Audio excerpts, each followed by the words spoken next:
Peace. What it is. I had a few people ask about this book. I emailed the author. Well, I didn't realize it was the author, but I emailed the people where I got it from, and it was the author. And he sent me a link to all his books. And he got some more books. I might check them out too, because this is a pretty good one right here. So, but it's kind of hard to find. You can't really find it on Amazon. Or online or whatever. Or they be like $100 or 150, and he only selling it for 50, and it's worth it. So I just want to show you what this goes into because it's amazing. Really, check it out. Forward. Okay. The secrets of gravity. Okay, the introduction. Check it out. You can be forgiven for. Hold on, make sure you can. You see this? Okay. You can be forgiven for believing that Isaac Newton discovered the force that makes apples fall to the ground, but he did not. He simply gave the force a name, gravity, and he noted that the strength of the force, whatever it might be, depends upon the size of the apple, which he referred to as M1, mass 1, M1, and the size of the earth, mass 2, M2. He also figured out that the strength of the force of the apple depends on how far away the apple is from the earth to begin with, and noted that, like Galileo before him, that an apple falls and it speeds up as it travels faster and faster until it hits the ground. At first, Newton set down the relationship between force and masses in a shorthand way of formula saying that F, the strength of the force, could be found by multiplying M1 and M2 and then dividing by the result of the distance squared. There was just one problem. Every time he did the calculation, he finished up with the wrong answer. He eventually discovered that the only way to get the right answer was to multiply the wrong answer by 667 billionths. That's hilarious. He did not. Now this is Newton. Now Isaac Newton. They mastermind.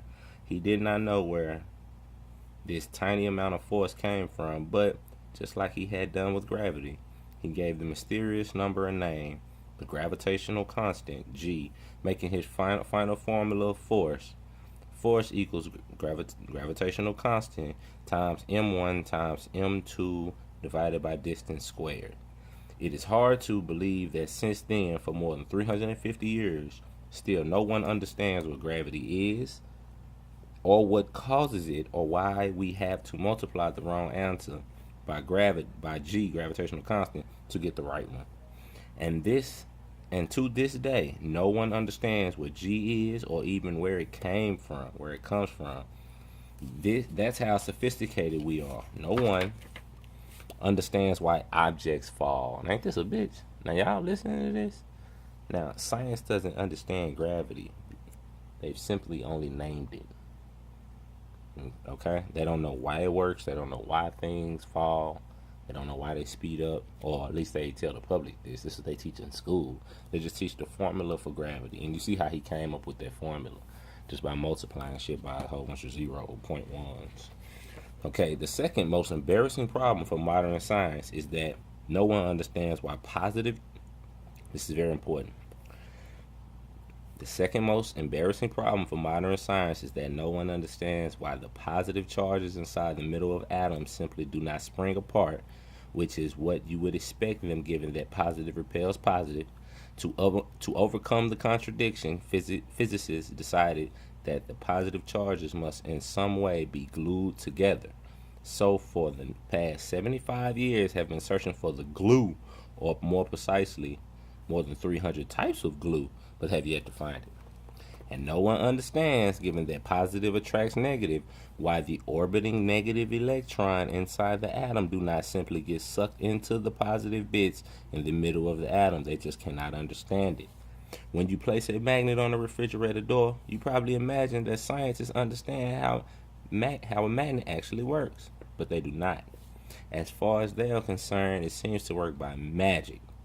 So they gave it a name, magnet. Ain't that a bitch? See that? Magnet. They have no idea. Switch on the light and you no doubt take for granted that the people who supply the electricity understand how it works, but they do not. Physicists are pretty sure that an electrical current is in fact simply the movement of atomic negative charges along a wire. The problem is that no one understands why Wherever the current flows, a magnetic field appears around the wire. So, he goes on about space. But you know me, I'm a flat earther, so I don't get into that. I hope I didn't spoil his book by me saying that. Don't let my opinions, persuade you against his. You know what I'm saying? He got some science in here, man. He explains why that gravity is basically electromagnetism, basically of the hydrogen atom. You know, it's hydrogen and everything. And this is done so masterfully, man. Like real, like I understand it, and I'm no kind of a fucking. Man, I was trying not to cuss that much in this. I'm no kind of a physicist, or I don't really. I'm not supposed to understand this stuff, but I do. You know, and it makes way more sense than what mainstream science will tell you. You know what I'm saying? And then this book here, he really going to science of the sun. Real hard. So, that's excellent shit. And then, let me see. This right here, I'm finna do a video about this because, this is just electromagnetism and the waves and the energy of the sun, and that's the zodiac. You know what I'm saying? Aries, Taurus, Gemini. Oh, yeah. So, yeah, he's a metaphysician. For my metaphysicians, hold on. Look, check him out. Okay? So he own it. Don't think he just some technical science. He knows some metaphysics. And then this is like, and if that ain't good enough, right? If that whole chapter on electrons, protons, and neutrons, the actual way an atom functions, if that ain't good enough, he breaks down Mayan masks. And he shows like the hidden meaning in all of them once you turn them a certain way. And it's like, look at that. Okay, the Olmec head, right? He tells the truth, man. Like, it's the Olmec head. Look, the Olmec head watches over the rebirth. Pearl, tiny Venus. See? He showed that that's Quasicoto. Yeah. Mason did a Quasicoto. You know what I'm saying? So he tell the truth. I mean, he do say great white God or whatever, so I ain't gonna get into that. But so anyway, it's a great book, man. Like we really, I mean, if you want to get it, I'm gonna put his link in the comments. So peace.